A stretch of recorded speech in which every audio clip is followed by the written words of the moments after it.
esta película es anterior a La Matanza de Texas, ya lo comentaremos más adelante.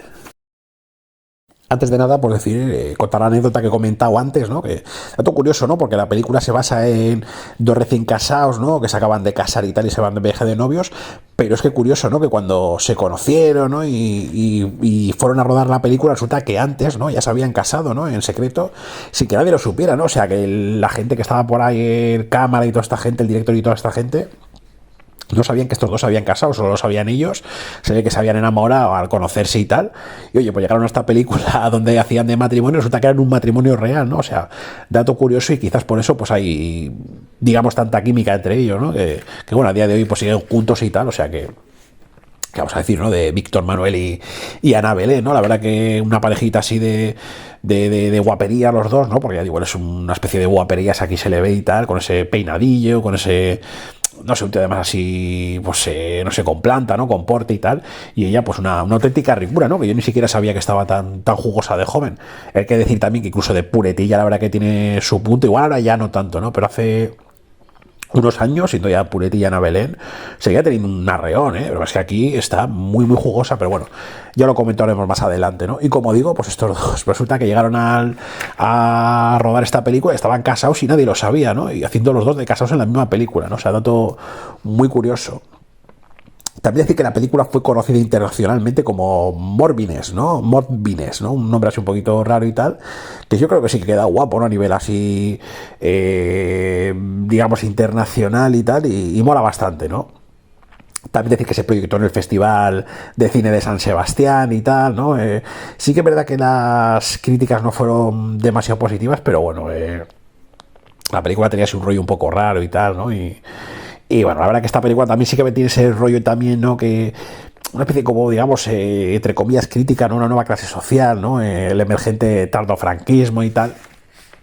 Que bueno, que era una especie de clase social que salía, bueno, un poco cuando ya Franco se había quedado un poco en segunda línea, ¿no? Había pasado un poco el relevo, pues a Carrero Blanco, ¿no? Y a toda esta gente, ¿no? Y luego ya por sí que nos metemos un poco ya en lo que era la transición y bueno, esa época podríamos decir que salió una nueva clase social, ¿no? Que se llamaba el tardofranquismo, ¿no? Que bueno, aquí está muy bien reflejada, ¿no? Nuestros dos personajes, ¿no? Y bueno, pues también decir, ¿no? Que aquí sí que es verdad que quizás unos años antes, ¿no? Con el franquismo ya fuerte y tal, pues seguramente que esto de que Ana Belén se pasaría por toda la película y en ropita interior, enseñando cuerpezuco, aunque no llegue a enseñar pechamen y demás, pues no hubiera sido consentido, ¿no? Y luego de aquí, pues bueno, ya hemos ido evolucionando ya en la transición y tal al cine del destape, ¿no? A ver felpudetes, a ver pechamen ya de manera muy descarada, ¿no? Pero esto para la época, ver a Ana Belén así, con ese cuerpecillo tan rico y tal, pues bueno, era algo curioso, digamos, ¿no? Y bueno, lo que aparece un romance, ¿no? Una escapada feliz entre esta parejita, pues acaba tornando poco a poco en inquietud, ¿no? En recelo junto con desconfianza entre los dos, ¿no? O sea, empieza, digamos que la película empieza ahí una especie como de road movie, ¿no? Digamos, entre esta parejita y tal, no sabes qué te vas a encontrar y tal. Porque yo cuando yo la vi la primera vez en la 2 no sabía que me iba a encontrar. Luego sí, cuando ves esta película, ¿no? Pues ya ves un poco de qué va el rollo, ya sabes de qué va, pues es otro rollo, ¿no? Pero cuando ves esto, dices, bueno, oye, aquí, ¿qué es esto, no? Y tal.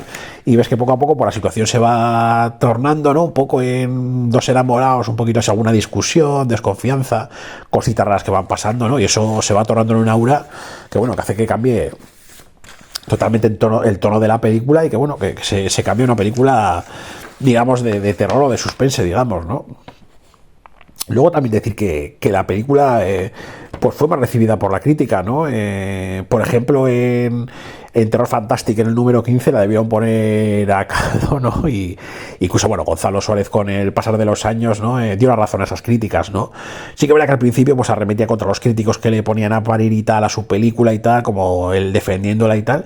Yo creo que con motivos, ¿no? Para defenderla, pues porque era algo que como comentaremos más adelante, innovador, pues porque luego hay películas, ¿no? Que creo que una en concreto, sobre todo, que tiene cositas, ¿no? Que se parecen a esta, pero siendo años después. O sea que sí que es verdad que este director, ¿no? Gonzalo Soler, pues al principio digo, arremetía contra la crítica por no defender su película y tal. Yo creo que con razón. Y ahora parece que con el tipo, pues como que, bueno, ya después de una carrera ya más que longeva, ahora ha dicho, pues mira, pues sí, pues tienen razón, porque igual con los años igual ha aparecido otro tema a la película y tal, pero bueno, yo sí que la defiendo, ¿no? No creo que sea una gran película, ya lo iremos desarrollando, pero creo que no debía haber sido tan atacada por la época, ¿no? Más que nada por el tipo de cine que se hacía en los 70, ¿no? Pero ya lo iremos comentando un poquito más adelante.